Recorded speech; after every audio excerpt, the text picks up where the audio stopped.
An out-of-nowhere hurricane risk is rising for the eastern U.S. I'll provide new model guidance and timelines to look at with the latest facts in 5 minutes.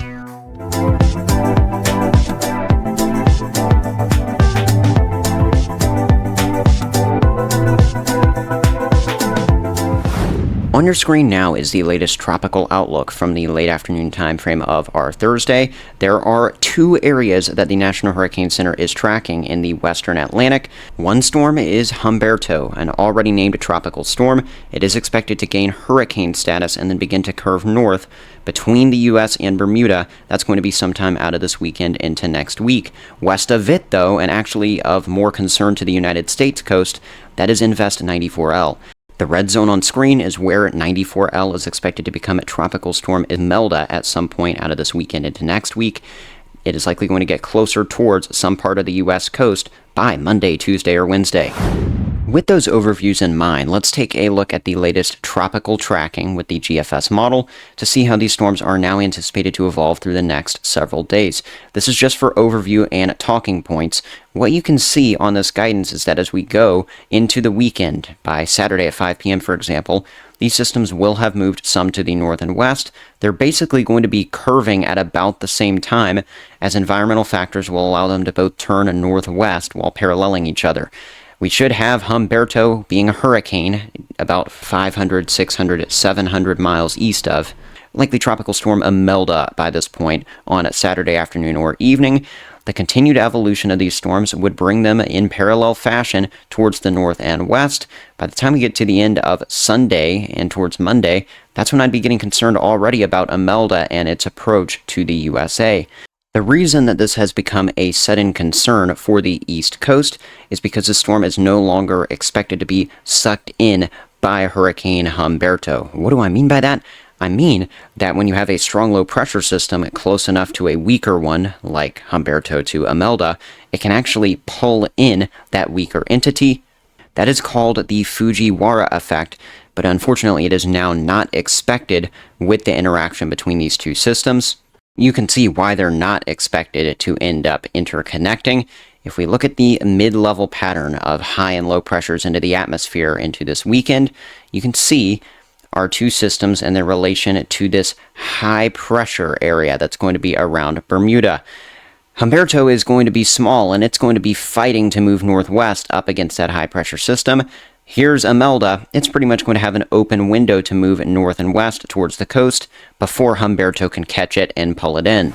Given this evolution in the forecast, the latest spaghetti model plots for Invest 94L are now indicating a very close brush all along the southeast coast of the U.S. before a landfall somewhere as you get towards Georgia, South Carolina, or North Carolina. The storm could then curve a bit inland or back out to sea. It's uncertain at this point. One thing that is certain, though, is that confidence is increasing in a possible southeast landfall. That's why we need to examine what could happen with this storm as we go into the coming days. Of course, we can start getting some of the basics on this system down now. That includes the intensity forecast. It looks like Imelda is going to become a tropical storm at the minimum based on all of this model guidance. Some guidance shows it becoming a Cat 1 or Cat 2 hurricane before its possible landfall, though. That's definitely a concern to begin with. What's also a concern with future Imelda is the potential for it to be moving at a slow enough rate to produce very dangerous flooding wherever it comes ashore. Again, we're just doing talking points here. We're not looking at exactly where the specific model I've got on screen is showing a landfall. For example, though, this GFS model indicates a landfall of future Imelda as possibly a lower-end hurricane around Monday afternoon.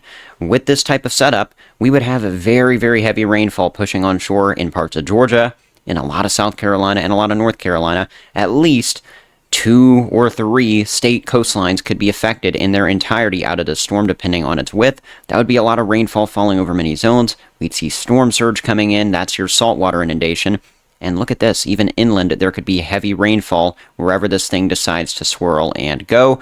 Assuming it does make a landfall, it could go far inland enough to produce heavy rain impacts where Helene produced bad impacts in western North Carolina around this time last year. We've definitely got to keep an eagle eye to the evolution of Imelda and how Humberto could affect it. Let's recap those headlines I just discussed, starting with number 1. 2 tropical storms will move west in the western Atlantic the next 5 days. In fact, there is a good chance that both Humberto and future Imelda could become hurricanes. Future Imelda could bring those hurricane impacts to the southeast U.S. coast if Humberto especially doesn't help with that Fujiwara pull. Folks in the southeast U.S. should therefore keep an eagle eye to the forecast. Go ahead, make your early hurricane preparations now. With that being said, I want to thank you for tuning into this video. Subscribe, turn on notifications so you don't miss my accurate video updates on this storm as we go into the future. I'll also provide more updates beyond the evolution of these tropical systems. Also, check out the Weather Bell free trial link if you got the chance. That's down in the description, and it will give you access to model maps like the ones that I use in my videos. Thanks for tuning into this one. God bless you. One nation weather.